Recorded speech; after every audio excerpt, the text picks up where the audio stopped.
नमस्ते, प्रणाम। हम विशाल यादव। तो आज देखिए खेसारी लाल के मुंबई वाला घर पे घूरने को आए हैं। तो आप देख सकते हैं कि कितना मस्त घर है। और देखिए ये खेसारी भैया का फॉर्चूनर है। और इधर पे देखिए एक छोटा सा हरा भरा गार्डन है। और इधर पे देखिए झूला लगा हुआ है। और इधर देखिए इधर पे झूला लगा हुआ है। और देखिए 4 मंजिला बंगला है।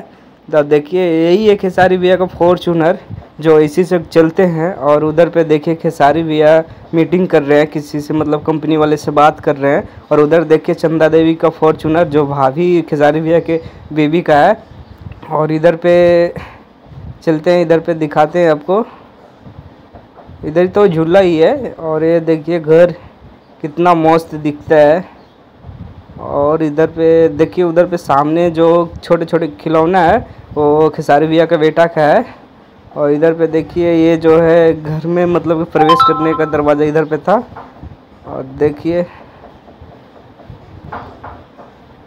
देखिए कितना मस्त, कितना मेन गेट यही है।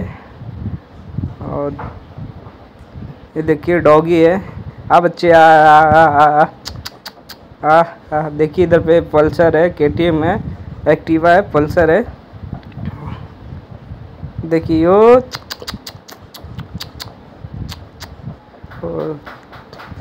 तो बस आज के लिए इतना ही। फिर मिलते हैं नेक्स्ट वीडियो में कुछ खेसारी के लिए अच्छा लेकर।